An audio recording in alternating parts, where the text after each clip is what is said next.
재벌은 일을 마치고 평소보다 일찍 집에 도착했지만 수영장에서 벌어지고 있는 광경을 보고 믿을 수가 없었다. 5살 된 쌍둥이 아들들은 한 번도 웃은 적이 없었다. 그들은 어머니를 잃은 고아였고 휠체어를 사용하며 완전히 마음을 닫아버린 상태였다. 거의 말을 하지 않았고 웃지도 않았으며 눈도 마주치지 않았다. 집안의 모든 것은 세심하게 정돈되어 있었지만 감정은 얼어붙은 듯했다. 마치 슬픔이 이 집 전체를 잠식한 것 같았다. 하지만 새로운 가정부가 나타난 뒤로 설명할 수 없는 일이 일어났다. 그날 재벌은 무릎을 꿇고 하늘에 감사했다. 친애하는 여러분, 댓글로 여러분이 어느 도시에서 보고 계신지 알려주세요. 여러분을 알게 되어 정말 기쁩니다. 강남의 고급 아파트 단지에 위치한 한 집이 있었다. 그 집은 숨쉬기를 잊은 채 창문을 열어줄 수 있는 유일한 사람과의 만남을 기다리고 있었다. 32살의 강도윤은 상실의 아픔으로 세상을 향해 문을 걸어 잠근 채 휠체어에 의지하는 5살 쌍둥이 아들들과 함께 살고 있었다. 그 쌍둥이들은 웃음을 잃어버린 지 오래였다. 태현아, 준우야, 오늘은 새로운 선생님이 오신대. 강도윤이 그의 아들들에게 말했지만 아이들의 눈빛은 멀리 허공을 향해 있었다. 그들의 표정은 마치 거울처럼 공허했고 그것은 도윤의 가슴을 더욱 무겁게 눌렀다. 이 넓은 집은 어느새 침묵의 기념물이 되어버렸다. 한때는 윤지현의 웃음소리가 복도를 가득 채웠던 곳이었다. 지금은 모든 발걸음이 부재의 울림으로 메아리쳤다. 넓은 복도는 편안함을 위해 설계되었지만 지금은 어디로도 이어지지 않는 빈 통로처럼 느껴졌다. 창문들은 계속 닫혀 있었고 희미한 빛만이 무거운 정막에 휩싸인 가구들을 간신히 비추고 있었다. 도윤은 아이들을 보호한다는 명목해 이 요새를 지었지만 실제로는 자신의 심장 주위에 담장을 쌓고 있었다. 쌍둥이 태현과 준우는 휠체어에서 조용히 세상을 바라보며 그들의 신체적 접근성을 위해 설계된 공간을 항해했지만 정서적 치유를 위한 공간은 찾지 못했다.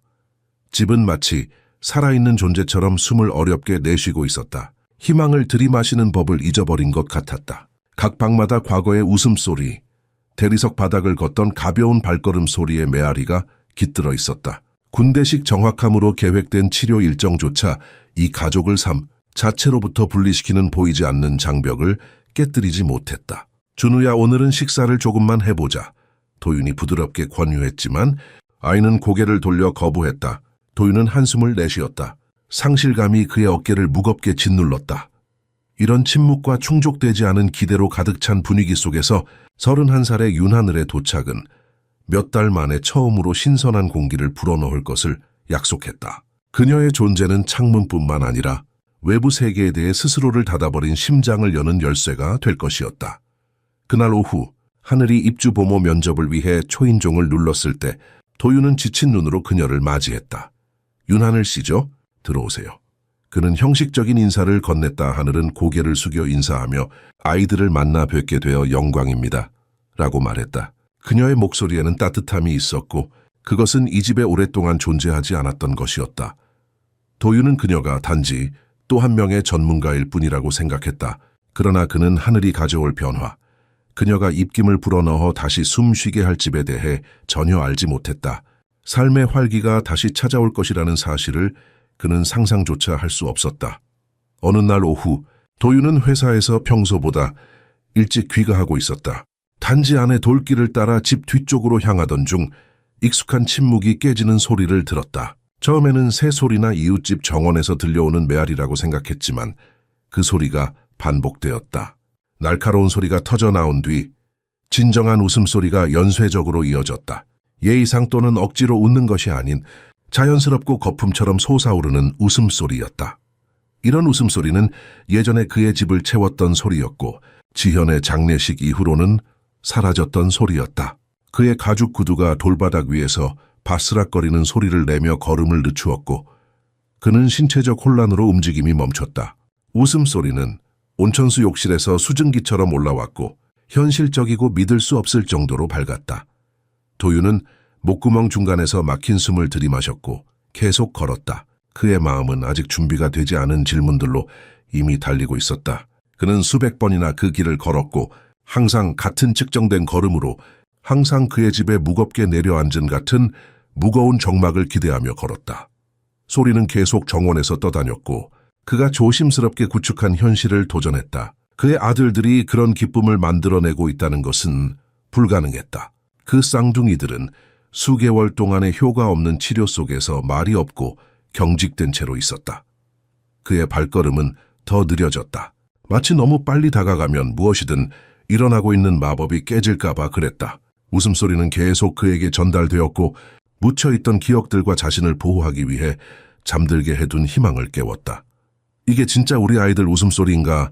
도윤은 마음속으로 중얼거렸다. 그의 심장은 빠르게 뛰고 있었다. 마지막으로 아이들의 웃음을 들었던 날이 언제였는지 기억조차 나지 않았다. 방과 후 특별활동, 의료 약속, 전문가 상담. 이 모든 것이 소용없었다.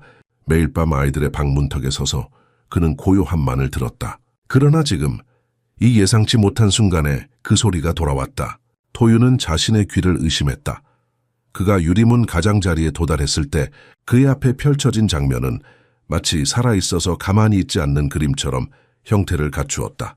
다다미가 깔린 욕실의 따뜻한 물속에서 윤하늘은 마치 그 순간을 위해 태어난 것처럼 그의 아이들을 안고 있었다. 고용되어서가 아니라 태현과 준우는 하늘이 직접 만든 밝은 색상의 부력 벨트를 착용하고 있었다. 완벽하게 그들의 작은 몸에 맞게 조정된 끈이 달려 있었다. 색상들은 파란 물결 위에 새벽빛처럼 보였다. 그들의 다리는 뒤에서 무게 없이 떠 있었고 그들의 팔은 느리게 홀을 그리며 움직였으며 손가락은 하늘이 나사 아나운서처럼 카운트다운하는 동안 수면을 가르고 있었다.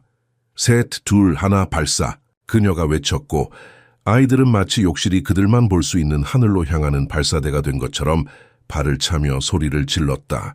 하늘은 뺨을 우스꽝스럽게 부풀리며 물 위로 거품 구름을 불었고 새 모두 마당을 가로질러 굴러가는 웃음으로 녹아내렸다. 도윤은 그 순간 어떤 말도 할 수 없었다. 그저 바라볼 수밖에 없었다. 유리문 앞에서 도윤은 자신의 두 눈을 의심했다. 그가 돈을 들여 구할 수 있는 모든 치료를 제공했고 모든 약속을 계획했으며 휠체어와 침묵을 수용하는 집을 지었다. 그럼에도 불구하고 그는 자신의 아이들이 이런 모습을 본 적이 없었다. 그 광경은 마치 갈비뼈 밑으로 미끄러져 들어가는 칼날 같았다. 놀라움의 날카로움, 그리고 더 날카로운 죄책감의 고통. 도윤은 유리에 손바닥을 대고 그 차가움을 느끼며 숨을 쉬라고 자신에게 말했다. 그 장면은 자신이 지켜보고 있다는 것을 모른 채 자신만의 리듬으로 계속되었다. 마치 그의 아이들이 다시 아이가 될 수 있는 평행세계처럼. 저 아이들 정말 웃고 있네. 도윤의 목소리는 속삭임처럼 작았지만 그의 마음속에서는 폭풍우가 몰아치고 있었다. 전문가들은 아이들에게 시간이 더 필요하다고 했었다. 그들은 도윤에게 인내심을 갖고 기다리라고 조언했었다. 하지만 아무것도 변하지 않았다. 그런데 여기 고용된 지 일주일도 되지 않은 윤하늘은 그가 감히 기대할 수 없게 된 것을 아이들로부터 끌어내고 있었다. 욕실 안에서 하늘은 능숙하게 체중을 이동시키며 아이들에게 안정감을 주면서도 자유를 주었다. 태현 선장은 오른쪽, 준우 선장은 왼쪽. 그녀는 따뜻하고 장난스러운 목소리로 선언했다. 착륙 준비하세요. 태현은 완전한 이빨을 드러내는 진짜 미소를 지으며 양손으로 물을 그녀에게 튀겼다. 준우도 그를 따라했다. 그의 작은 목소리가 메아리쳤다. 카그릭, 준비. 그 단어는 조금 뭉개졌지만 분명히 그의 것이었다. 하늘은 마치 메달이라도 받은 것처럼 환호했다. 그래, 맞아. 그녀는 젖은 손으로 박수를 치며 말했다. 아이들은 그녀를 향해 빛나는 미소를 지었다. 예전에는 구름이 있던 곳에 이제 두 개의 태양이 떠오르는 것 같았다. 도윤은 유리, 너머로 아이들이 그의 눈을 쳐다보기를 거부하며 휠체어에 뻣뻣하게 앉아 있었던 수많은 오후를 떠올렸다. 그는 그들에게 더 많은 시간, 더 많은 치료, 더 많은 인내심이 필요하다고 자신에게 반복해서 말했다. 그러나 여기서 일주일도 되지 않아 하늘은 그가 감히 기대할 수 없게 된 것을 이끌어내고 있었다. 도윤은 그들의 기쁨이 그에게 닿지 않는 비처럼 그 위로 쏟아지는 동안 문턱에 서 있었다. 갈비뼈 뒤에서 기억들이 더 강하게 눌렀다. 지현이 해변에서 아이들을 안고 있는 모습, 지현이 숨을 잃을 때까지 웃는 모습, 지현이 이제는 닫힌 방에서만 존재하는 자장가를 부르는 모습. 지금의 웃음은 도윤이 이해하고 싶지만 어떻게 말해야 할지 잊어버린 것 같은 외국어였다. 그것은 그의 아이들이 다시 삶으로 돌아오는 소리였다. 하지만 그는 그것을 일으키는데 그렇게 많이 실패했을 때 그 부활의 목격자가 될 권리가 있는지 알지 못했다. 하늘은 어깨 너머로 보았고 유리를 통해 도윤을 보았다. 잠시 동안 그녀는 그를 판단하는 것 같았다. 놀라거나 죄책감을 느끼지 않고 단지 그의 존재를 인식하고 있었다. 그녀는 서둘러 사과하거나 설명하지 않았다.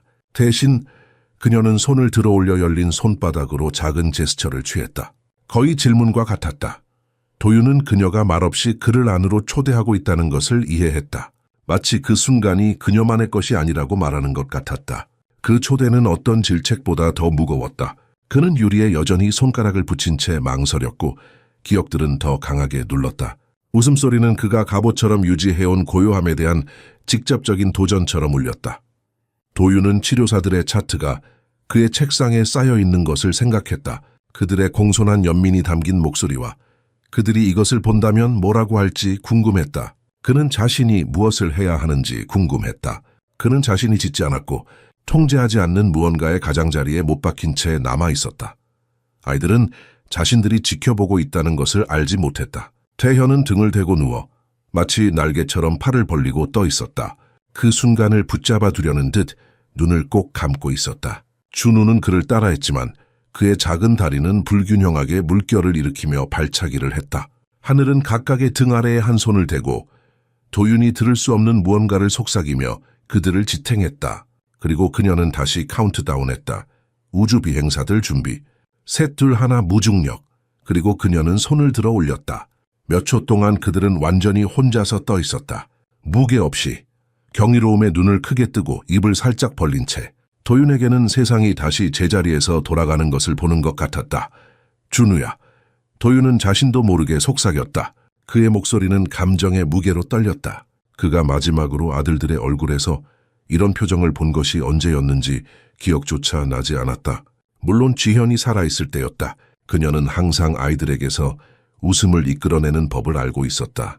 그가 할 수 없었던 것을. 하늘은 다시 그를 봤다. 이번에는 더 오랫동안 그녀의 눈에는 비난이 없었다. 오직 따뜻함과 일종의 이해가 있었다. 그녀는 자신이 침범자가 아니라는 것을 알고 있는 것 같았다. 오히려 그녀는 다리를 놓고 있었다.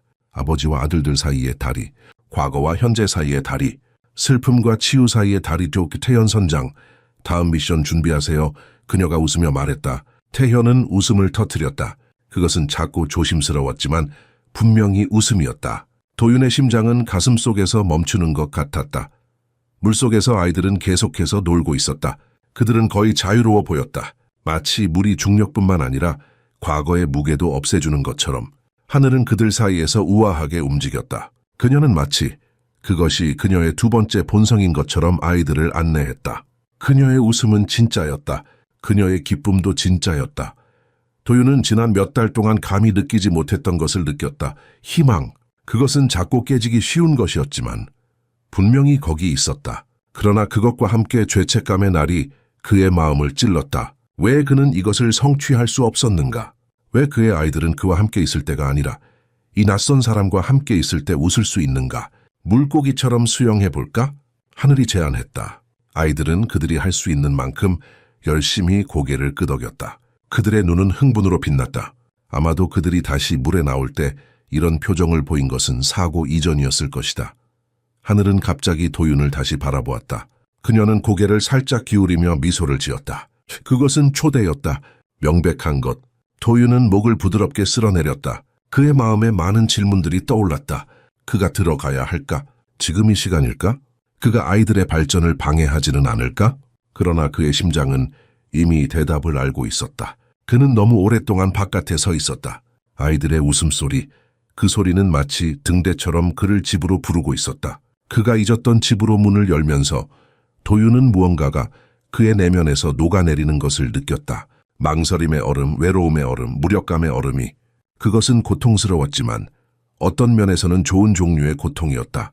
오랫동안 마비된 후에 다시 느끼는 것과 같은 들어와도 될까요? 그가 문을 반쯤 열며 물었다. 어서 오세요. 하늘이 미소 지으며 말했다. 그녀의 목소리에는 놀람이 없었다. 마치 그의 도착을 예상했던 것처럼 아이들이 당신을 기다리고 있었어요. 도윤은 신발을 벗고 욕실로 들어갔다. 타일 바닥은 그의 발 아래 따뜻했다.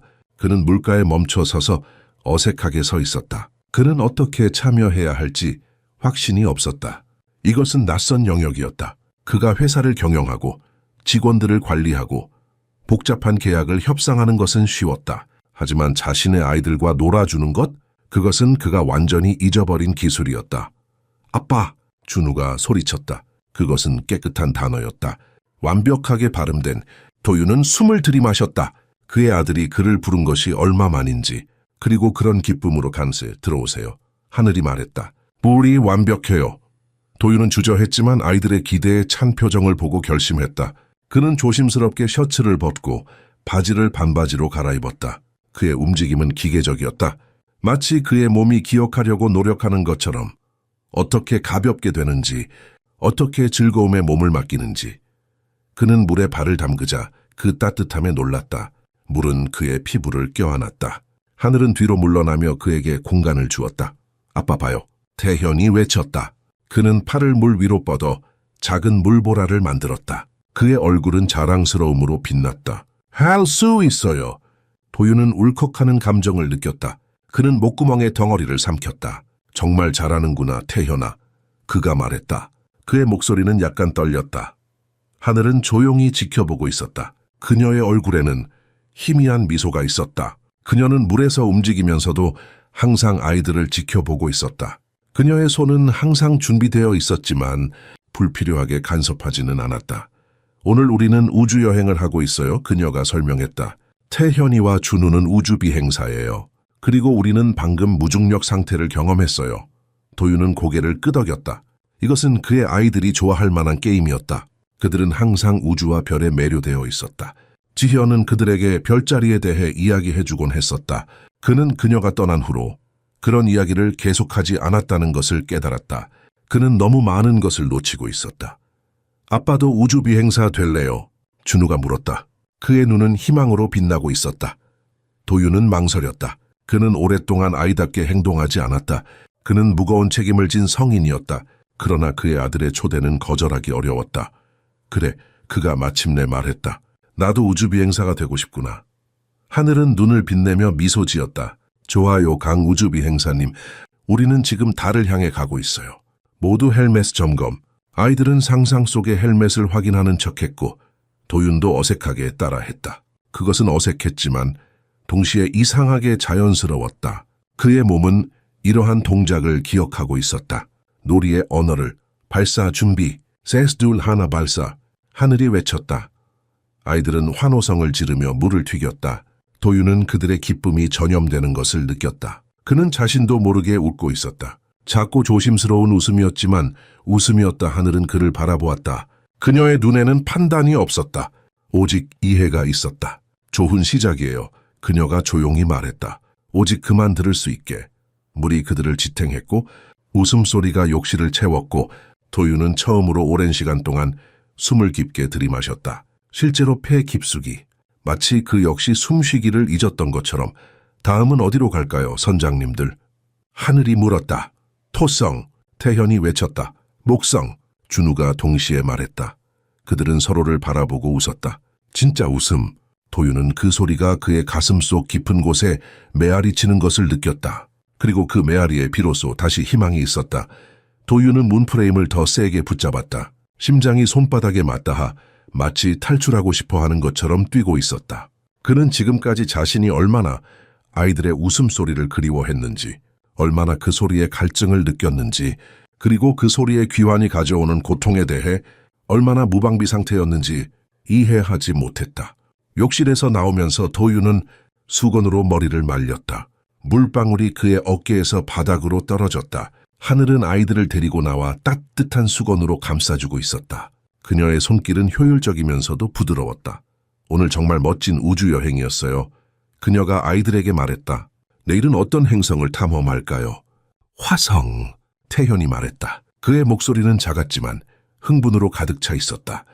도윤은 아들의 음성을 듣고 다시 한번 가슴이 조여드는 것을 느꼈다. 그는 자신의 아이들 주위에 보호한다는 명목해 요새를 지었다고 생각했지만 어쩌면 실제로는 자신 주위에 벽을 쌓고 있었는지도 모른다.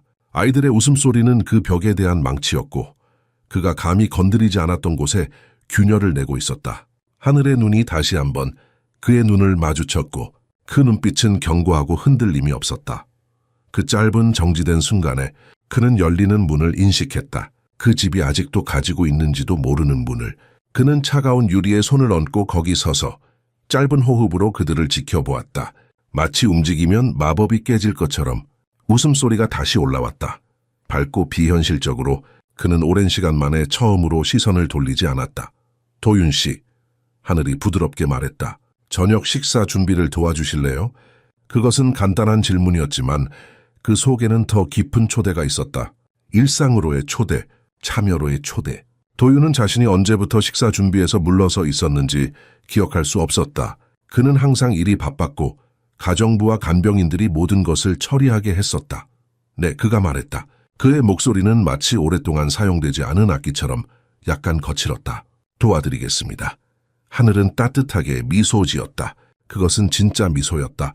판단이나 동정 없는 단지 인정과 약간의 격려가 담긴. 좋아요 아이들.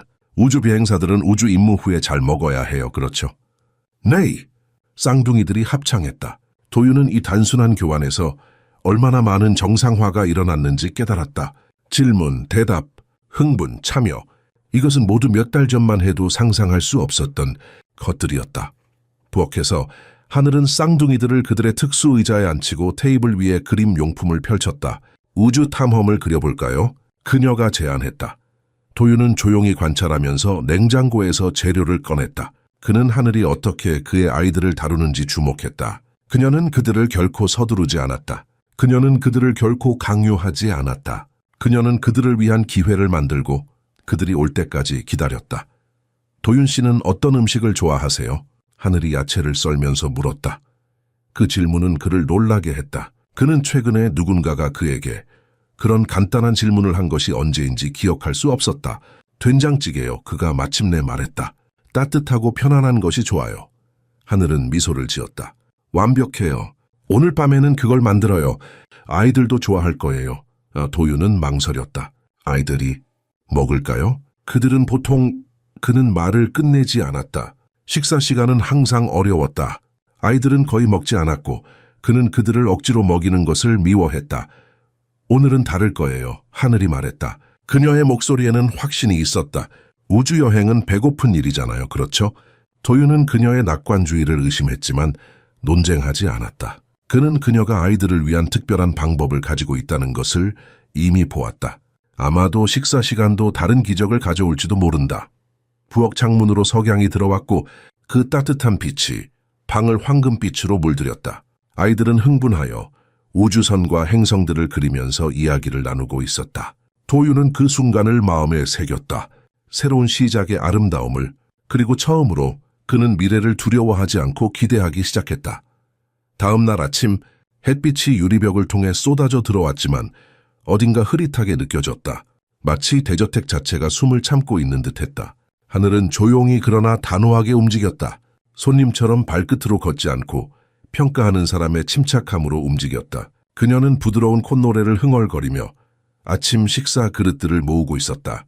쌍둥이들을 진정시키는데 어떤 말보다 효과적인 그런 종류의 콧노래였다.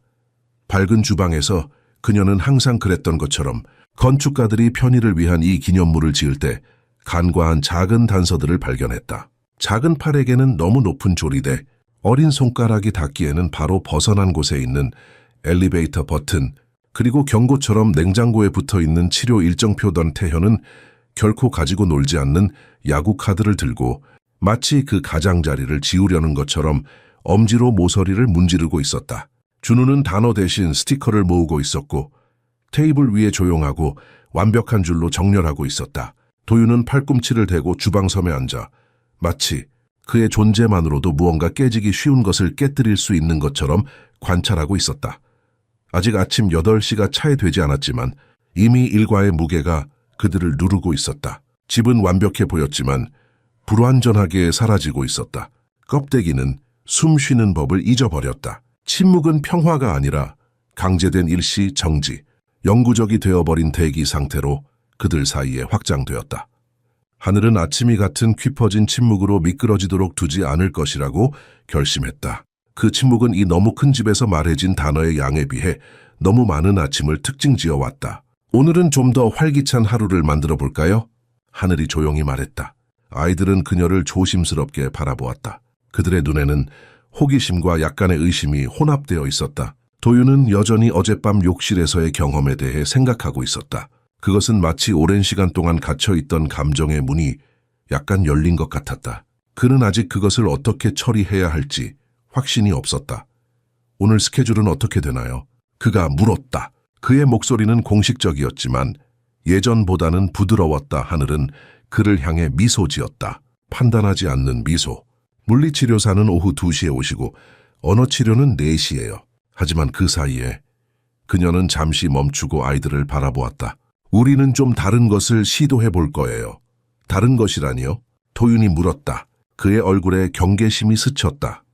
아이들이 단순히 치료를 받는 것이 아니라 삶을 경험하게 해주는 것이요. 하늘이 대답했다. 그녀의 목소리는 부드러웠지만 확고했다.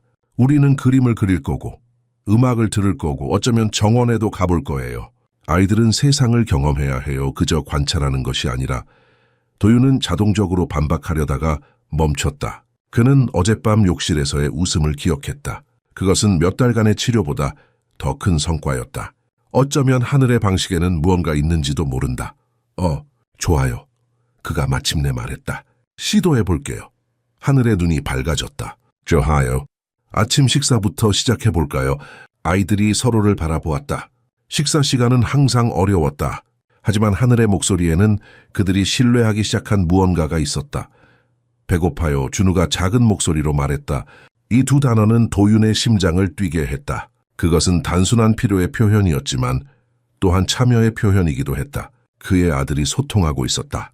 자발적으로 전 하늘은 준우의 말에 마치 그가 우주의 비밀을 풀어낸 것처럼 반응했다. 그럼 우리 맛있는 것을 만들어 볼까요? 그녀가 미소 지으며 말했다. 그녀는 냉장고 문을 열었고 도윤은 처음으로 그날이 가져올 변화에 대해 기대감을 느꼈다. 하늘은 냉장고를 열고 스무디를 위한 과일을 꺼내면서 마치 수업을 하듯 각 과일의 이름을 큰 소리로 말했다. 바나나, 딸기, 블루베리.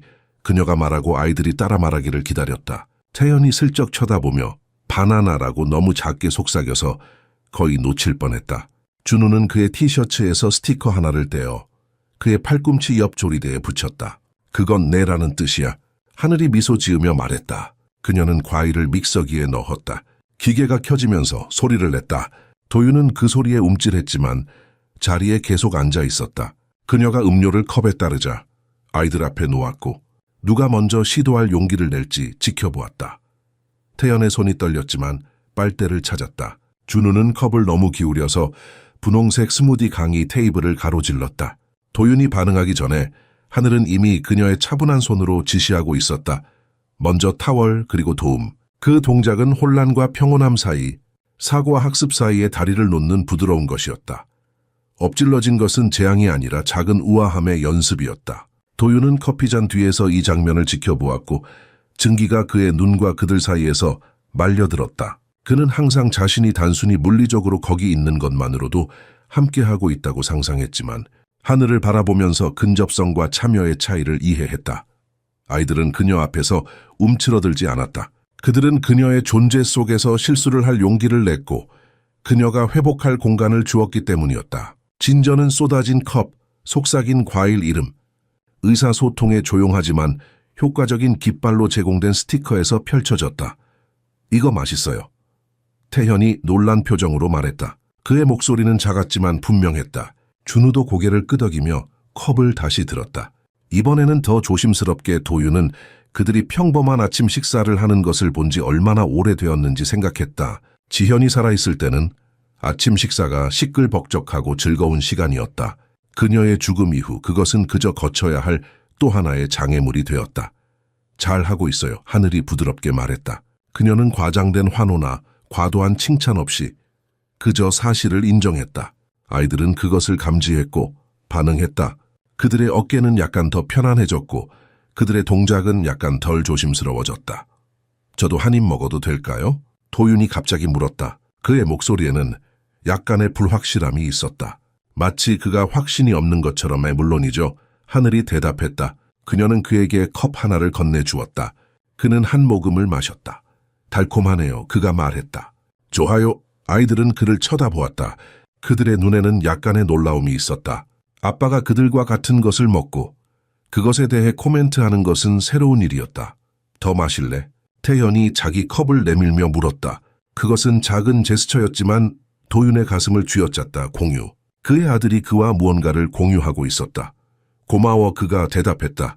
그의 목소리는 약간 떨렸다. 그는 태현의 컵에서 작은 모금을 마시고 웃음을 지었다. 내 것이 더 맛있구나. 태현이 웃었다. 작고 귀중한 소리. 도윤은 하늘을 바라보았고 그녀가 그를 지켜보고 있는 것을 발견했다. 그녀의 눈에 있는 것은 승인이 아니라 단순한 인식이었다. 마치 그녀가 봐요. 그렇게 어렵지 않죠.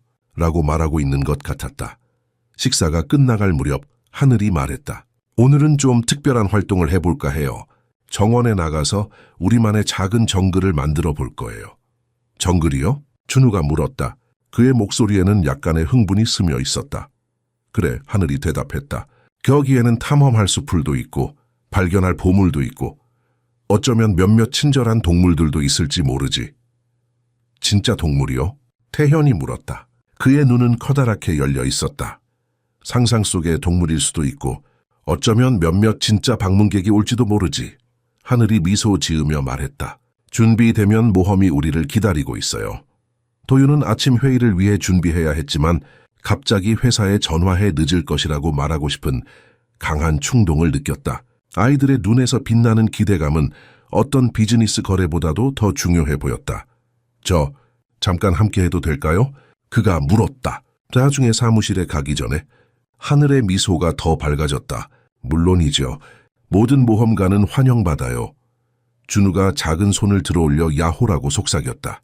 도윤은 그 순간 모든 회의를 취소하고 싶다는 것을 알았지만 그것은 그가 아직 준비되지 않은 큰 변화였다. 하지만 적어도 지금 그는 자신의 아이들의 삶에 다시 참여할 첫 발을 내딛고 있었다. 정원으로 나가기 전 도윤은 잠시 머물러 하늘이 아이들의 휠체어를 준비하는 모습을 지켜보았다. 그녀의 손길은 효율적이면서도 부드러웠다. 그녀가 아이들과 이야기하는 방식, 그들의 눈을 마주치는 방식, 그들이 스스로 할 수 있는 것을 하도록 기다리는 방식이 모두 새로웠다.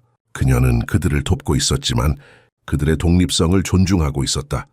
그렇게 하면 쉬워 보이네요. 도윤이 마침내 낮은 목소리로 말했다. 하늘은 조롱이나 존경심 없이 단지 단호함으로 그를 바라보았다. 쉽지 않아요. 그녀가 대답했다. 하지만 아이들은 이미 시도하는 방법을 알고 있어요. 그저 그것을 알아차릴 사람이 필요할 뿐이에요. 그녀의 대답의 단순함이 너무 명백했기에 오랫동안 무시되어 왔다는 사실이 그의 갈비뼈 아래로 파고들었다. 도윤은 논쟁하고 싶었다. 자신이 얼마나 많이 알아차렸는지, 얼마나 많이 했는지 설명하고 싶었지만 그 말들은 그의 목구멍에서 부서질 것 같았다. 대신 그는 커피를 한 모금 마시고 조용히 있었다. 그의 아이들이 그 조용한 끈기로 다시 시도하는 모습을 지켜보았고 그는 이제 그것을 용기로 인식했다. 그날 나중에 하늘은 아이들이 휠체어를 타고 따라오는 집 안을 돌아다녔다. 그녀는 바퀴가 걸리지 않도록 카펫을 조정하고 작은 손이 닿을 수 있도록 책 더미를 더 낮은 선반으로 옮겼으며 주방 섬에 있던 무거운 치료 노트를 크레용 상자로 대체했다. 색칠해볼까? 그녀가 제안하며 각각에게 빈 종이를 건넸다. 태연은 처음에는 눈썹을 찌푸렸지만 준우는 자신의 페이지에 스티커 하나를 찍고 도로처럼 선을 끼적이기 시작했다. 그게 뭐니? 하늘이 물었다. 우주선이요. 준우가 중얼거렸다. 자기 자신도 놀라며. 우주선. 하늘은 마치 그가 그 단어를 발명한 것처럼 반복했다. 태현은 그 후에 종이 위에서 떨리는 비뚤어진 별을 그렸다. 도윤은 언제부터 주방이 교실로 변했는지, 언제부터 그의 집이 하늘의 소나라에 변하기 시작했는지 알지 못한 채 문에서 지켜보았다. 그녀는 결코 그들이 말하도록 강요하지 않았고 결코 그들을 고치지 않았다. 그저 작은 문들을 만들고 시간이 자신의 속도로 치유한다는 것을 이해하는 사람의 인내심으로 기다렸다. 도윤은 계속해서 지켜보았다. 그가 마지막으로 아이들이 그림을 그리는 것을 본 것이 언제였는지 기억하려고 했지만 기억이 나지 않았다. 치료사들은 항상 그에게 인내심을 가지세요라고 말했다. 하지만 지금 그는 인내심보다 참여가 더 중요하다는 것을 보고 있었다. 저도 그림 그려도 될까요? 그가 갑자기 물었다. 아이들은 놀란 듯이 그를 바라보았다. 하늘은 미소 지었다. 물론이죠. 모두를 위한 종이가 충분히 있어요. 도윤은 테이블에 앉아 크레용을 집어들었다. 그는 마지막으로 그림을 그린 것이 언제인지 기억할 수 없었다. 그는 무엇을 그려야 할지 확신이 없었다. 하지만 아들들이 집중하는 모습을 보고 그는 단순히 손을 움직이기 시작했다. 그는 바다를 그렸다. 파란색과 녹색의 큰 물결, 그 위에는 작은 배 하나, 그리고 배 안에는 3개의 작은 형상들. 그는 의식적으로 그것에 대해 생각하지 않았지만 그림은 그의 소망을 드러냈다. 함께 항해하는 가족. 우와, 아빠가 바다를 그렸어. 준우가 속삭였다. 우리 바다에 갈 수 있어요? 태현이 물었다. 그의 목소리는 희망으로 가득 차 있었다. 도윤은 망설였다. 그들은 지현이 살아있을 때 자주 바다에 갔었다. 그녀의 죽음 이후로 그는 그곳에 가는 것을 피했다. 너무 많은 기억들, 너무 많은 고통. 언젠가는 그가 대답했다. 아마도. 하늘은 말없이 지켜보았다. 그녀는 간섭하지 않았지만 그녀의 존재는 가능성의 공간을 열어두었다. 가능성의 문을.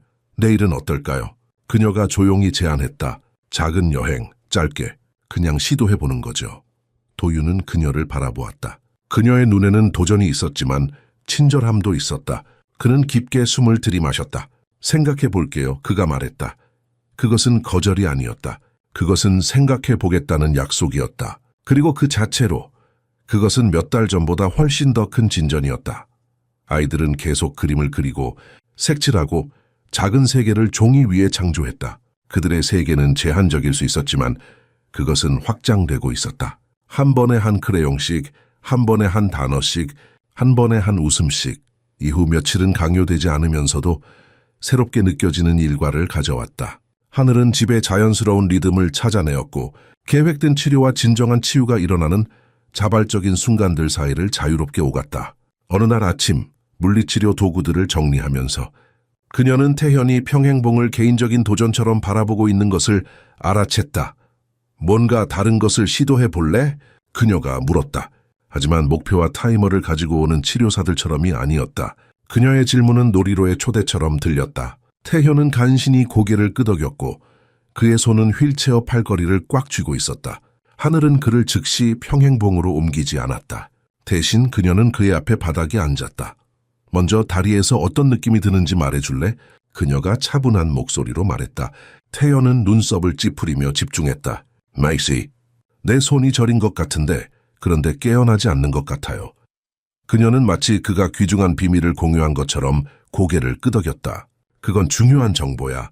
그걸 가지고 작업해보자. 세션은 강요된 일과 대신 협력적인 실험이 되었다. 하늘은 그가 휠체어에서 할 수 있는 운동을 보여주었다. 불가능한 것을 요구하지 않고 근육을 강화하는 움직임들이었다. 준우는 자신의 휠체어에서 지켜보았다. 봉투에서 스티커를 넣었다 빼면서 하지만 분명히 주의를 기울이고 있었다. 도윤은 치료실 문에서 그들을 지켜보았다. 하늘이 어떻게 매 작은 움직임을 축하할 가치가 있는 성취로 만드는지 주목했다. 벽에 걸린 진행 차트는 없었지만 진전은 진정한 미소와 누군가가 운동을 언급했을 때 아이들이 더 이상 움츠러들지 않는 방식으로 측정되었다. 정말 잘하고 있어요. 하늘이 태연에게 말했다. 내 몸이 기억하고 있어. 너는 그저 그것을 상기시켜주고 있을 뿐이야. 태현의 얼굴에 미소가 번졌다. 완전하지 않은 미소였지만 그것은 자랑스러움의 희미한 빛을 담고 있었다. 도윤은 가슴속에서 무언가가 움직이는 것을 느꼈다. 점심시간, 하늘은 아이들을 주방으로 데려왔다. 도윤은 집에서 일하기로 결정했고 노트북으로 이메일을 확인하고 있었다. 우리 같이 점심 먹을래요? 하늘이 물었다. 그녀의 눈에는 도전이 있었다. 도윤은 망설였다. 그는 이메일을 마무리해야 했고 오후 회의를 준비해야 했다. 하지만 그는 아이들이 테이블에 앉아 있는 것을 보았다. 기대감에 차 있었다. 그래요, 그가 말했다. 노트북을 닫으면서. 같이 먹어요. 식사는 간단했다. 김치찌개와 반찬들. 하늘은 아이들이 먹기 쉽게 음식을 작게 잘랐다. 그녀는 그들에게 자신의 숟가락을 사용하도록 권장했고 그들이 흘려도 개입하지 않았다. 제가 어제 병원에 전화했어요. 그녀가 식사 중간에 말했다. 태현이와 준우가 수중 물리치료를 받을 자격이 있대요. 전문 치료사가 매주 2번 올 수 있어요. 도윤은 놀랐다. 어떻게 그걸 알아냈어요? 나는 물리치료사에게 물었지만 그들은 보험이 그걸 커버하지 않는다고 했어. 하늘은 미소 지었다. 올바른 사람에게 물어봐야 해요. 저는 그저 보험 규정을 자세히 읽었을 뿐이에요. 그리고 아이들의 특별한 상황을 설명했죠. 도윤은 고개를 끄덕였다 인상받았다. 그는 회사 전체를 운영할 수 있었지만 의료보험 세부 사항을 이해하는 것은 완전히 다른 기술이었다. 개선이 보여요. 그가 조용히 말했다. 불과 며칠 만에. 어떻게 하는 거죠? 하늘은 어깨를 으쓱했다. 제가 하는 게 아니에요. 아이들이 하는 거예요. 그들은 항상 그럴 수 있었어요. 그들은 단지 기회가 필요했을 뿐이에요. 그리고 당신도요? 저요? 도윤이 놀라서 말했다. 네. 하늘이 대답했다. 당신도 치유가 필요해요. 아이들만큼이나 도윤은 반박하려 했지만 그러지 않았다. 그녀의 말이 사실임을 알았다. 그는 지현의 죽음 이후로 자신의 상처를 무시해왔다. 그는 자신을 마비시켰다. 아이들을 돌보는 데 집중하면서. 하지만 어쩌면 그의 마비가 그들의 마비를 반영했는지도 모른다. 오후에는 뭘 계획하고 있어요? 그가 물었다. 주제를 바꾸면서. 동화책을 읽을 거예요. 하늘이 말했다. 그리고 나서 온천 욕조에서 또 우주 여행을 할 거고요. 아이들의 얼굴이 밝아졌다. 도윤은 그들의 흥분을 보았고 갑자기 자신의 회의가 그렇게 중요하지 않게 느껴졌다. 어쩌면 그는 오후에 집에 남을 수 있을지도 모른다. 단 한 번만. 과거에는 위험하게 느껴졌던 것이 이제는 가능성으로 가득 찬 것처럼 보였다. 오후마다 온천식 욕실은 그들의 신성한 피난처가 되었다. 하늘은 의식을 완벽하게 만들었다. 정확하게 맞춰진 부력 벨트, 완벽한 온도의 물, 그리고 무한해 보이는 인내심. 태현은 이제 그녀가 계속 붙들어 주기를 필요로 하지 않았다. 그는 물과 자신의 떠있는 몸을 신뢰하는 법을 배웠다.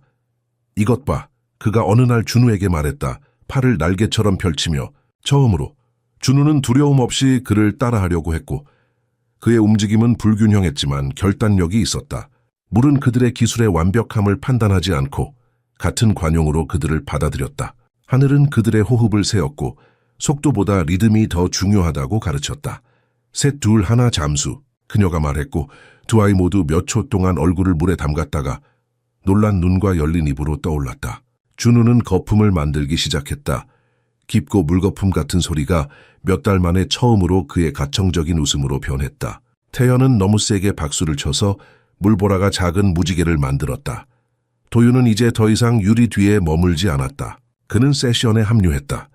처음에는 조심스러운 관찰자로, 나중에는 소극적인 참가자로, 물은 그가 단단한 땅이 결코 할 수 없었던 방식으로 존재하도록 강요했다.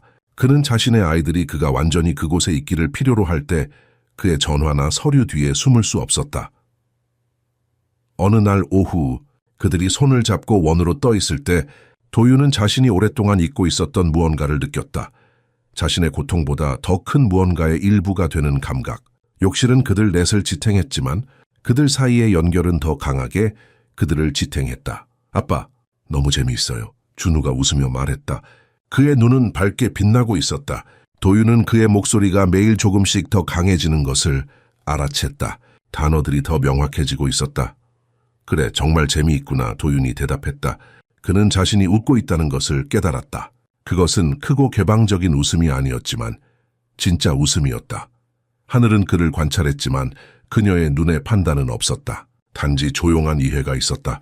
도윤은 자신이 쌍둥이들의 치유만큼이나 자신의 치유를 위해 여기 있다는 것을 알았다. 처음으로 그는 그것이 괜찮다고 느꼈다.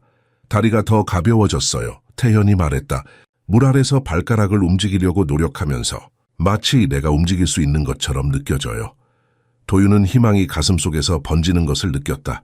물리치료사들은 아이들의 마비가 부분적으로 심리적일 수 있다고 제안했었다. 사고의 트라우마가 그들의 몸이 기억하는 것을 막고 있었다.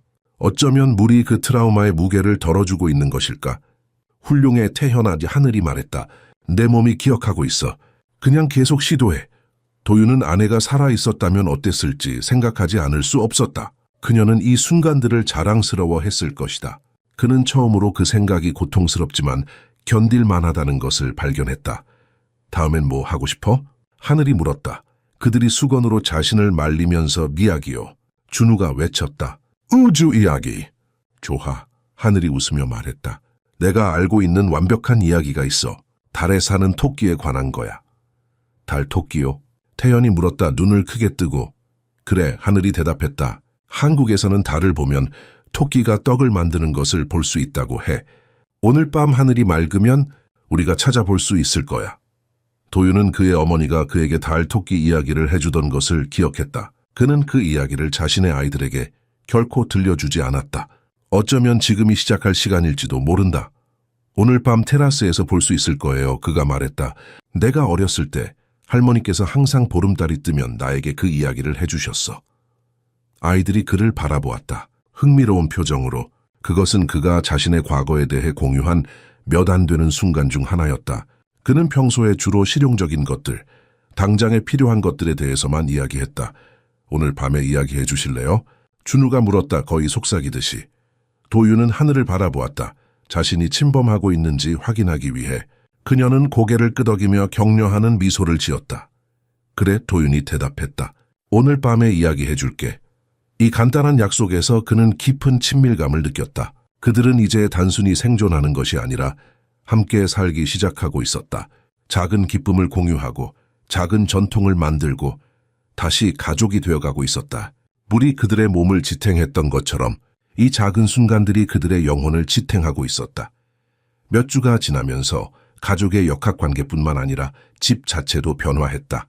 예전에는 텅 빈 소리를 내던 복도들이 이제 바퀴가 굴러가는 소리, 새로운 단어들을 실험하는 목소리들, 그리고 일상적인 배경음악이 다시 된 웃음소리로 울려 퍼졌다. 하늘은 미묘하지만 효과적인 방식으로 공간들을 재구성했다. 책들은 이제 낮은 선반에 살고 있었다. 카펫들은 휠체어가 부드럽게 다닐 수 있는 길을 만들기 위해 전략적으로 배치되었다. 거실에는 아이들이 치료평가의 압력 없이 자신을 표현할 수 있는 미술 코너가 만들어졌다. 크레용 수채화, 종이가 휠체어로도 완벽하게 접근할 수 있는 둥근 테이블을 차지했다. 준우는 물고기 그리기에 열중했다. 불가능한 색상의 물고기들, 보라색, 주황색, 밝은 녹색, 각 그림은 하늘이 학술 간견을 듣는 것처럼 주에 깊게 듣는 이야기가 되었다. 태현은 색연필을 선호했고 질서와 대칭을 생각하는 마음을 보여주는 기하학적 패턴을 만들었다. 그것은 그들이 세상을 조직하는 방식이에요. 하늘이 어느 날 저녁 냉장고에 쌓이는 작품 컬렉션을 바라보며 도윤에게 설명했다. 그들이 그리는 모든 선은 나는 여기 있어요, 나는 생각하고 있어요, 나는 전에 없었던 무언가를 만들고 있어요 라고 말하는 방식이에요. 도윤은 준우의 그림 하나를 만졌다. 완벽한 원으로 수영하는 물고기 가족. 그는 아이들의 낙서에 있는 패턴에 주의를 기울이지 않았음을 깨달았다. 그는 말에 너무 집중한 나머지 다른 언어들도 마찬가지로 웅변적이라는 것을 놓치고 있었다. 제가 정말 많은 것을 놓쳤네요. 도윤이 조용히 말했다. 하늘은 그의 팔에 손을 가볍게 올렸다. 우리 모두 때때로 볼 수 없는 것들이 있어요. 그래서 서로가 필요한 거죠. 그날 밤 늦게 도윤은 아이들이 잠든 후 아내의 사진을 바라보며 오랫동안 앉아 있었다. 내가 보고 있었으면 좋겠어. 그는 속삭였다. 아이들이 다시 살아나고 있어. 다음 날 아침 도윤은 평소보다 일찍 일어나 주방에 들어갔다. 그는 하늘이 아침 준비를 하는 것을 발견했다. 오늘은 제가 도울게요. 그가 말했다.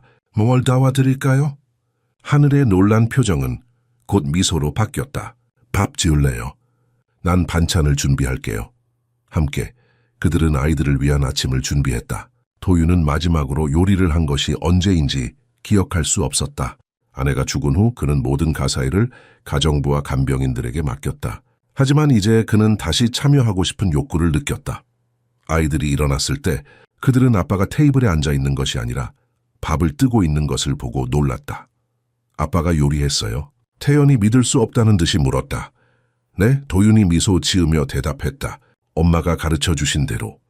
그 단어들은 그의 입에서 자연스럽게 나왔다. 그는 오랫동안 아이들에게 지현에 대해 이야기하는 것을 피했었다. 너무 고통스러워서. 하지만 지금 그 기억은 고통과 함께 따뜻함도 가져왔다. 엄마는 어떻게 요리했어요? 준우가 물었다. 그의 목소리는 작았지만 호기심으로 가득 차 있었다. 도윤은 잠시 숨을 멈추었다. 그런 다음 그는 미소를 지었다. 엄마는 항상 노래를 부르며 요리하셨어. 특히 찌개를 만들 때 엄마는 찌개가 노래를 좋아한다고 믿으셨거든. 아이들은 웃었고 그 소리는 도윤의 가슴을 따뜻하게 했다. 그는 하늘이 조용히 문에 서서 지켜보고 있는 것을 알아챘다. 그녀의 눈에는 이해와 약간의 자부심이 있었다. 오늘은 무엇을 할 거예요? 그가 물었다. 아이들에게 밥을 담아주면서. 오늘은 새로운 미술 프로젝트를 할 거예요. 하늘이 대답했다. 봐요. 모두가 함께 작업할 수 있는 큰 종이를 놓을 거예요. 도윤은 고개를 끄덕였다. 오늘 일찍 돌아올게요. 참여하고 싶어요. 하늘의 미소는 그의 말의 중요성을 이해했다. 도윤은 천천히 하지만 확실하게 그의 우선순위를 재조정하고 있었다. 무너지던 벽은 이제 다리가 되고 있었다. 어느 비 내리는 오후 모든 것이 변했다. 빗방울이 창문을 끊임없이 두드리며 가족을 실내로 몰아넣었고 강제된 것이 아닌 자연스러운 친밀함이 생겨났다. 하늘은 거실에 베개로 요새를 만들었고 아이들은 그 안에서 숨거나 원할 때 나올 수 있었다. 준우는 쿠션 사이에 웅크린 차에 잠이 들었고 뺨에는 아직 스티커가 붙어 있었다. 태현은 블록을 가지고 놀고 있었다. 일부러 무너뜨린 탑에서 나는 만족스러운 소리를 듣기 위해 탑을 세웠다 무너뜨렸다. 도윤은 몇 달 만에 처음으로 바닥에 앉았다. 경영자로서는 어울리지 않는 자세였지만 이상하게도 편안했다며 어떻게 하는 거죠? 그가 조용히 물었다. 하늘이 떨어진 블록을 색상별로 정리하는 동안 어떻게 아이들이 정확히 무엇을 필요로 하는지 아는 거죠? 그녀는 잠시 멈추고 그 질문의 무게에 맞는 진지함으로 생각했다. 정확히 아는 것은 아니에요. 그녀가 인정했다. 하지만 저는 들어요. 말할 때뿐만 아니라 움직일 때, 가만히 있을 때, 제 눈을 피할 때도요. 네. 모든 아이는 자기만의 언어가 있어요. 단지 번역하는 법을 배워야 할 뿐이죠. 그녀의 말은 고백이자 초대로 공중에 떠돌았다. 도윤은 자신이 아이들을 고치는데 너무 집중한 나머지 그들을 알아가는 것을 놓쳤다는 것을 깨달았다. 그는 그들의 침묵을 결함으로 해석했지 의사소통으로 보지 않았다. 그는 그들의 제한된 움직임을 실패로 보았지 영웅적인 노력으로 보지 않았다. 하늘은 마법을 그의 집에 가져온 것이 아니었다. 그녀는 주의를 기울였다. 이미 거기에 있던 것을 보이게 하는 그런 종류의 존재감. 제가 실패했어요. 도윤이 속삭였다. 처음으로 그 말을 입 밖으로 내뱉었다. 내가 더 잘 알았어야 했는데. 하늘은 부드럽게 고개를 흔들었다. 실패한 게 아니에요. 당신도 치유가 필요했어요. 여전히 필요하고요. 우리는 완벽할 수 없어요. 특히 우리 자신이 상처받을 때는요. 그녀의 말은 비난이 아니라 이해였다. 도윤은 눈물이 그의 눈을 찌르는 것을 느꼈다. 그는 마지막으로 울었던 때를 기억할 수 없었다. 지현의 장례식에서조차 그는 강하게 남아야 했다. 아이들을 위해. 그러나 지금 비가 창문을 두드리고 아이들이 안전하게 자고 놀고 있는 동안 그는 자신의 방어가 무너지는 것을 느꼈다. 사고 후에 내가 유일하게 생각할 수 있었던 것은 그들을 보호하는 것이었어요. 그가 말했다. 그의 목소리는 감정으로 거칠었다. 그들이 이미 너무 많이 잃었는데 내가 그들을 위해 강해야 한다고 생각했어요. 하지만 내가 단지 그들로부터 멀어지고 있었던 거죠. 하늘은 부드럽게 그의 팔에 손을 올렸다. 당신은 최선을 다했어요. 그게 중요한 거예요. 그리고 지금 당신은 다시 여기 있어요. 그게 더 중요해요. 아빠. 태현의 작은 목소리가 그들을 놀라게 했다. 그는 블록을 손에 든 채 그들을 보고 있었다. 도윤은 재빨리 눈물을 닦았다. 그래 아들아? 그가 대답했다. 아빠가 슬퍼요? 태현이 물었다. 그의 눈에는 걱정이 있었다. 도윤은 거짓말을 할 뻔했지만 멈췄다. 그는 하늘의 조언을 생각했다. 듣기, 진실을 말하기, 그가 인정했다. 하지만 기뻐요. 둘 다 느낄 수 있어. 태연은 고개를 끄덕였다. 마치 이것이 완벽하게 이해가 된다는 듯이. 그는 도윤에게 다가와 그의 무릎에 블록을 놓았다. 아빠랑 같이 만들고 싶어요. 도윤의 심장이 부풀어 올랐다. 그래, 그가 말했다. 함께 만들자. 하늘은 미소 지으며 뒤로 물러났다. 그녀는 아버지와 아들이 함께 세계를 만드는 것을 지켜보았다. 블록 하나씩. 도윤은 태현의 손이 그의 것 옆에서 움직이는 것을 느꼈다. 그들은 말은 거의 하지 않았지만 이상하게도 의사소통은 충분했다. 도윤은 마침내 하늘이 말한 것을 이해하기 시작했다. 듣기, 단지 귀로 듣는 것뿐만 아니라 마음과 눈과 손으로도. 비는 계속 내렸지만 집안의 침묵은 더 이상 무거운 것이 아니었다. 그것은 살아있었고 숨을 쉬었고 가능성으로 가득 차 있었다. 진저는 큰 도약이 아닌 작고 소중한 순간들이 보이지 않는 실에 진주처럼 쌓여가는 형태로 찾아왔다. 어느 날 아침 태현이 하늘이 아침을 차려준 후 감사합니다라고 말했다. 그것은 그가 처음 한 말은 아니었지만 분명한 의도와 시선을 마주한 채 의식적으로 선택한 그가 말한 첫 단어였다. 준우는 단순히 가리키는 것을 넘어선 제스처를 사용하기 시작했다. 그는 하늘이 도윤에게 번역해주는 손어휘를 개발했다.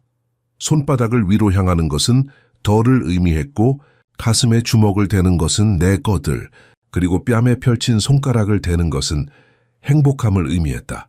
각 제스처는 더 깊은 의사소통으로 가는 분이었다. 방문치료사들은 정기평가 중에 변화를 알아챘다. 그래프는 몇 달 동안 정체되어 있던 영역에서 개선을 보여주기 시작했다. 그러나 종이 위의 숫자는 진정한 변화를 담아내지 못했다. 아이들이 이제 목소리에서 멀어지기보다는 다가가는 방식을.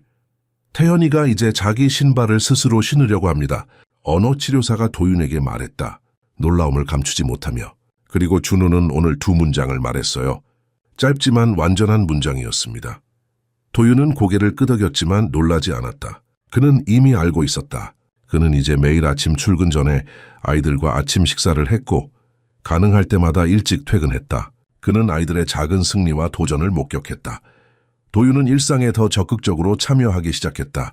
그는 준우의 제스처를 배웠고 태연이 생각을 단어로 표현할 때까지 기다리는 데 필요한 인내심을 연습했다. 그는 아이들이 고칠 필요가 없다는 것을 발견했다. 그들은 그들을 완전하고 능력 있고 기다림과 주의의 가치가 있는 존재로 보기를 필요로 했다. 어느 날 저녁 그가 아이들을 재우는 것을 도울 때 태현이 그의 손을 잡고 3번 꼭 쥐었다. 하늘이 그에게 그 코드를 가르쳐 주었다. 3번 쥐는 것은 사랑해요를 의미했다. 도윤은 울컥하는 감정을 느끼며 답례로 3번 꼭 쥐었고 그의 가슴 속 무언가가 지현의 장례식 이후 처음으로 풀리는 것을 느꼈다. 좋은 밤 되세요, 태현아. 그가 속삭였다. 아들의 이마에 키스하며. 좋은 밤 되세요. 아빠, 태현이 대답했다. 눈을 감으며. 그것은 완벽한 문장이었다. 도윤은 감정의 파도가 그를 덮치는 것을 느꼈다. 준우의 방에서 준우는 그의 침대 옆 탁자에 스티커로 만든 복잡한 패턴을 보여주었다. 도윤이 자세히 보니 그것은 무작위가 아니었다. 그것은 별자리였다. 우리 가족이에요. 준우가 말했다. 각 스티커를 가리키며. 아빠, 태현 형, 나 하늘 선생님. 그리고 엄마는 하늘에. 도윤은 목구멍에 덩어리가 생기는 것을 느꼈다. 준우는 엄마에 대해 거의 말한 적이 없었다. 대부분의 치료사들은 아이들이 그녀에 대한 기억을 억압했다고 생각했다. 너무 고통스러워서. 그래, 도윤이 부드럽게 말했다. 엄마는 별들 사이에서 우리를 지켜보고 계셔. 준우는 미소 지었다. 작지만 진짜로. 알아요. 그는 스티커 중 하나, 다른 것들보다 더 밝은 황금색 하나를 가리켰다. 여기. 도윤은 아들이 어떻게 자신의 방식으로 상실에 대처하고 있는지 놀라웠다.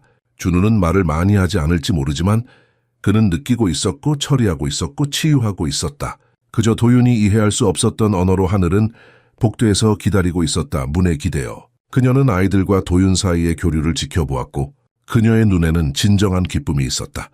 당신은 아이들을 구했어요. 도윤이 그날 밤 나중에 그녀에게 말했다. 아이들이 잠든 후 하늘은 고개를 저었다. 아니요, 도윤 씨. 아이들은 스스로를 구했어요. 그리고 당신도요? 저는 그저 문을 열었을 뿐이에요. 당신들이 걸어 들어온 거예요. 도윤은 그녀의 말을 생각했다. 그녀는 옳았다. 그들 모두 치유되고 있었다. 각자 자신의 방식으로. 아이들, 그 자신, 심지어 이 집도 그들은 함께 되살아나고 있었다. 하나의 심장 박동, 하나의 웃음, 하나의 작은 진전식 이웃들이 변화를 알아차리기 시작했다. 옆집에 완벽하게 정돈된 집에 사는 이수현이 우편함에서 우연히 만난 자리에서 정원에서 들려오는 웃음소리를 들었다고 언급했다.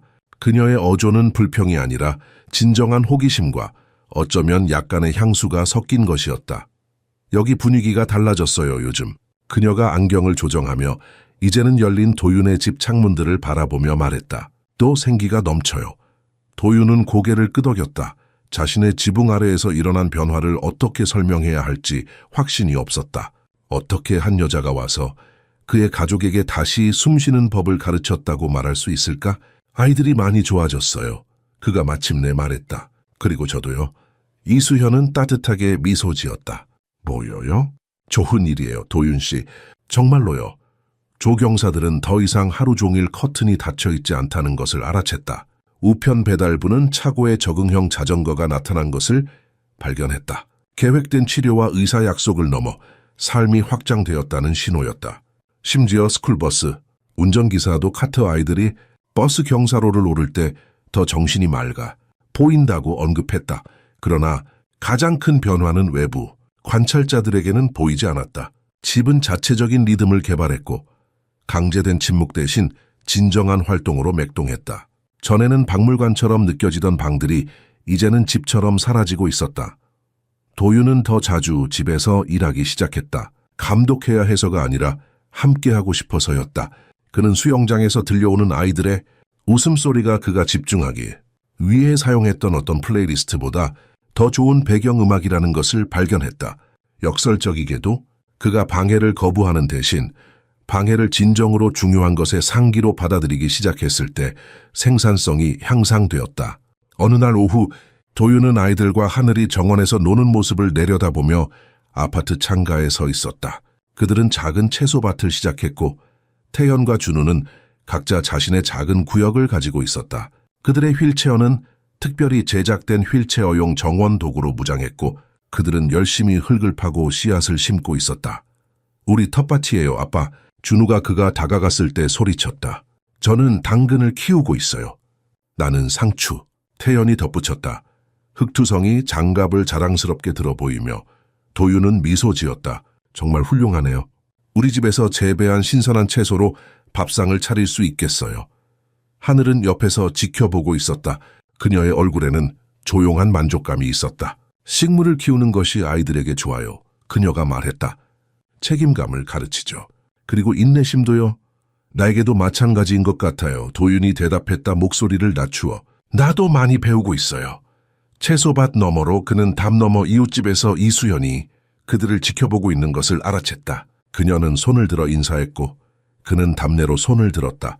그는 이전에 이웃들과 거의 교류하지 않았다는 것을 깨달았다. 그는 그의 슬픔 속에 갇혀 있었다. 우리 이번 주말에 이수연 씨 가족을 저녁 식사에 초대하는 게 어떨까요? 그가 갑자기 제안했다.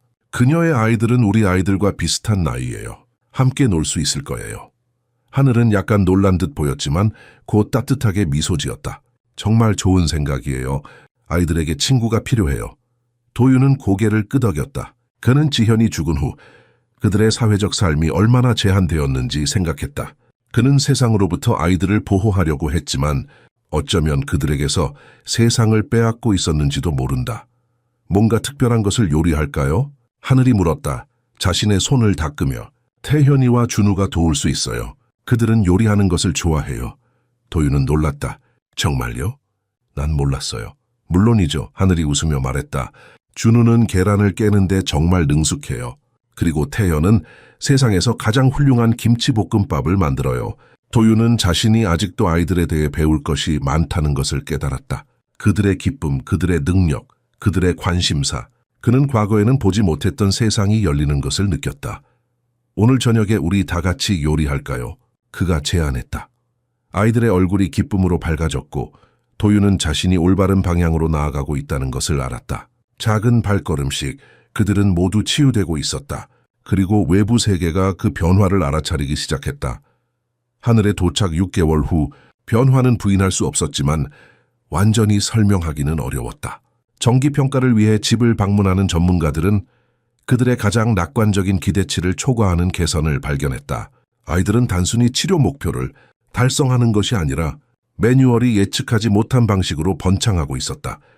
태현은 50개 이상의 기능적인 단어 어휘를 개발했지만 더 중요한 것은 그가 진정한 의사소통 의도로 그것들을 사용한다는 것이었다. 그는 짧지만 완전한 문장을 구성했다. 물 마시고 싶어요.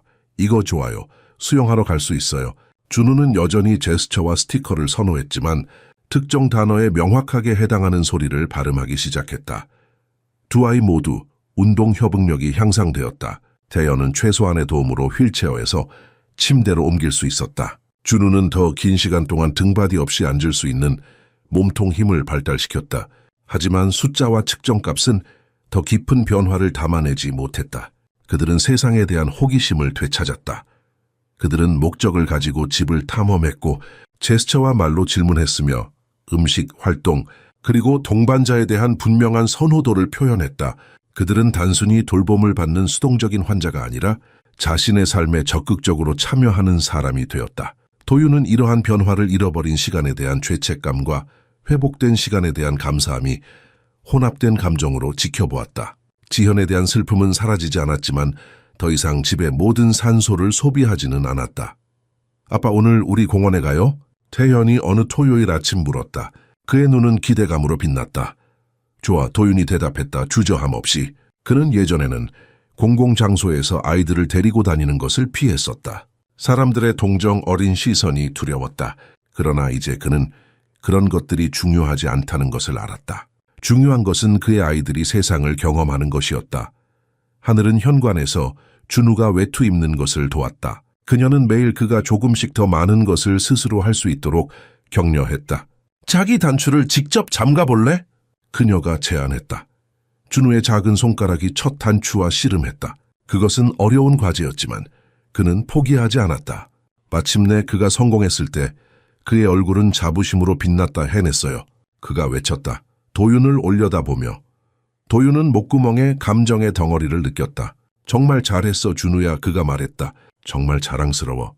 태연은 이미 자신의 휠체어에 올라타 문 앞에서 기다리고 있었다. 그는 이제 짧은 거리는 스스로 이동할 수 있었다.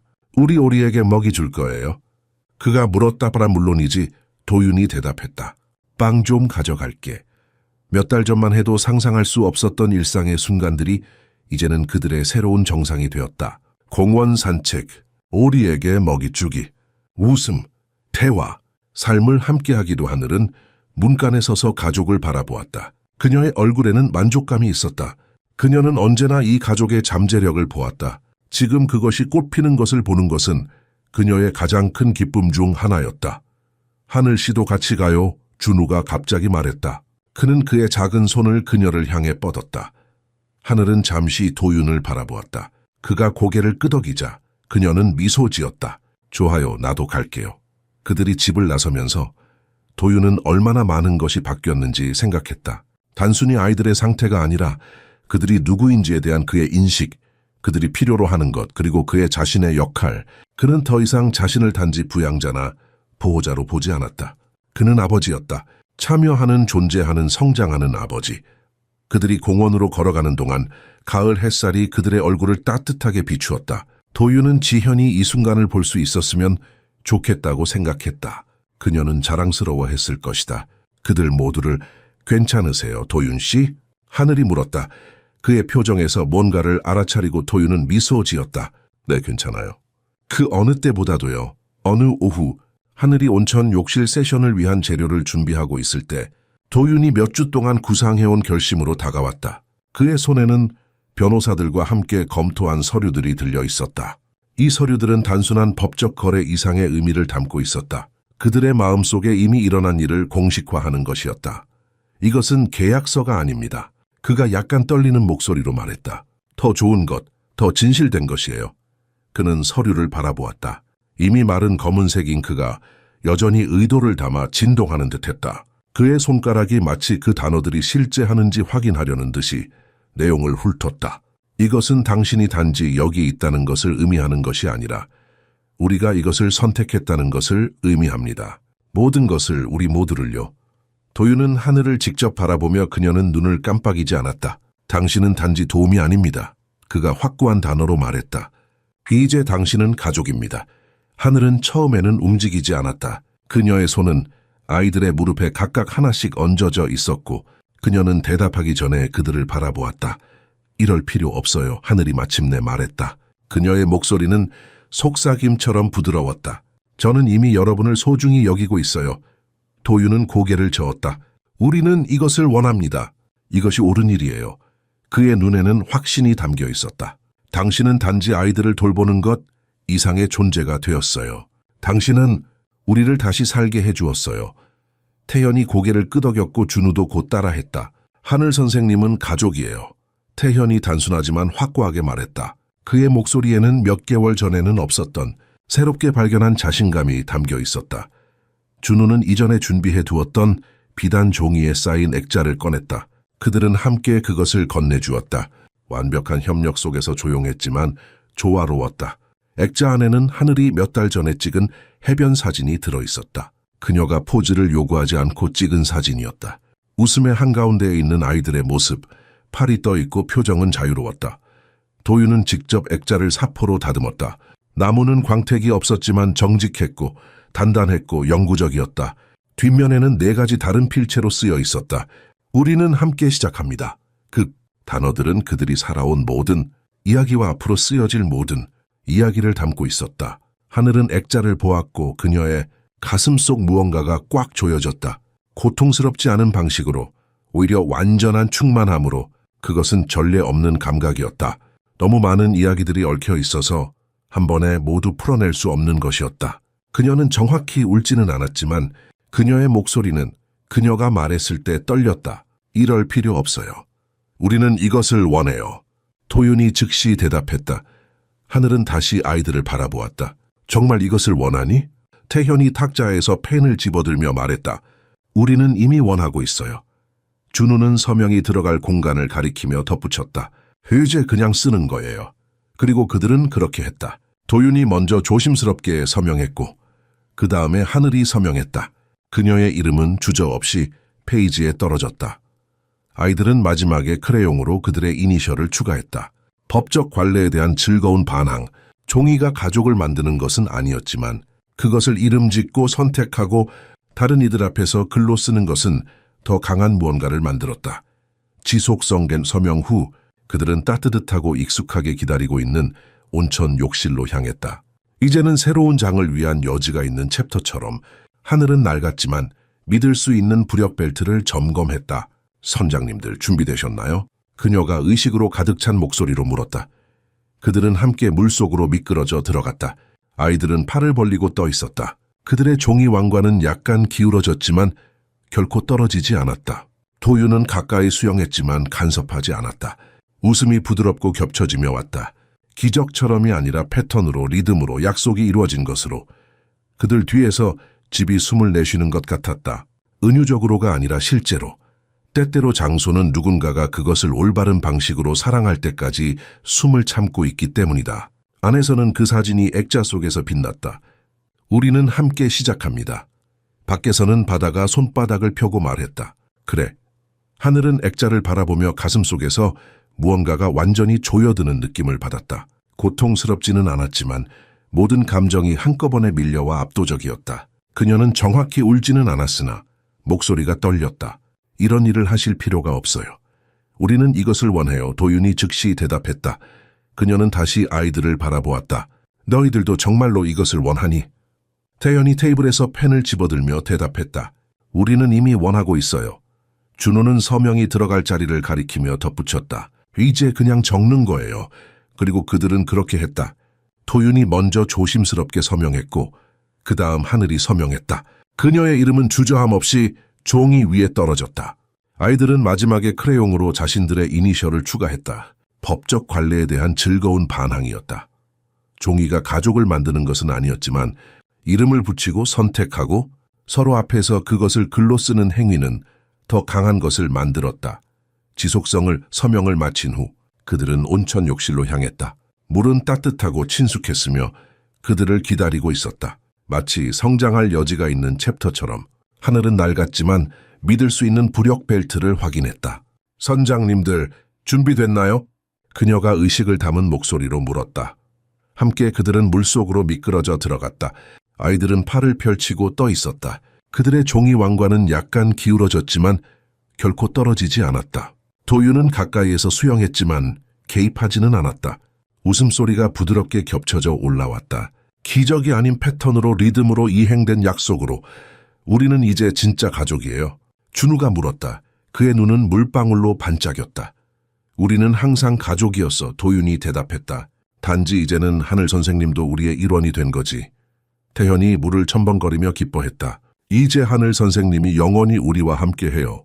하늘은 감정에 압도되어 잠시 말을 잃었다. 그녀의 인생에서 이런 순간을 꿈꿔왔지만 실제로 경험하는 것은 완전히 다른 차원이었다. 그녀는 이 가족이 그녀의 도움을 필요로 한다고 생각했지만 이제 그녀도 그들을 똑같이 필요로 한다는 것을 깨달았다. 너희들이 나에게 준 선물은, 하늘이 마침내 말했다. 목소리가 감정으로 약간 떨렸다. 내가 줄 수 있는 그 어떤 것보다도 더 크단다. 도윤은 물속에서 그녀의 손을 잡았다. 그것은 작은 제스처였지만 그 의미는 컸다. 연결, 약속, 감사, 우리가 서로에게 선물이 된 거예요. 그가 부드럽게 말했다. 물속에서 그들은 작은 원을 형성했다. 손을 잡고 같은 리듬으로 호흡하며 이전에는 결코 생각하지 못했던 방식으로 연결되어 집 자체가 그들 뒤에서 숨을 내쉬는 것 같았다. 비유적으로가 아니라 실제로. 때때로 장소는 누군가가 그것을 올바른 방식으로 사랑할 때까지 숨을 참기 때문이다. 안에서는 그 사진이 액자 속에서 빛났다. 우리는 함께 시작합니다. 밖에서는 바다가 손을 펴고 말했다. 그래. 그날 밤 아이들이 잠든 후 하늘과 도윤은 테라스에 앉아 별을 바라보았다. 그들이 얼마나 달라졌는지 믿기지 않아요. 도윤이 말했다. 몇 달 전만 해도 나는 그들이 다시 웃는 날이 올 거라고 상상도 못했어요. 하늘은 미소 지었다. 그들 안에 항상 있었어요. 단지 길을 잃었을 뿐이죠. 당신도 마찬가지고요. 도윤은 고개를 끄덕였다.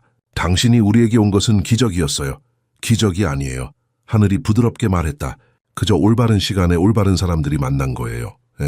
때로는 그것이 전부예요. 그들은 침묵 속에 앉아 있었지만 이제 그 침묵은 무거운 것이 아니었다. 그것은 평화로웠다. 가능성으로 가득 찬, 미래로 가득 찬 별들이 그들 위에서 반짝였고 아래층에서는 아이들이 평화롭게 숨을 쉬었다. 그리고 처음으로 이 집도 그들과 함께 숨을 쉬었다. 상처는 여전히 있었다. 상실감도 여전했다. 하지만 이제 그것들은 더 이상 그들을 정의하지 않았다. 그들은 이제 치유와 희망, 새로운 시작으로 정의되었다. 수많은 별들 사이에서 도윤은 지현이 그들을 내려다보며 미소 짓고 있다고 상상했다. 그리고 처음으로 그 생각이 그를 슬프게 하기보다는 위안을 주었다. 그녀는 항상 그들의 일부일 것이다. 그리고 이제 하늘과 함께 그들은 계속 나아갈 수 있었다. 함께 한 가족으로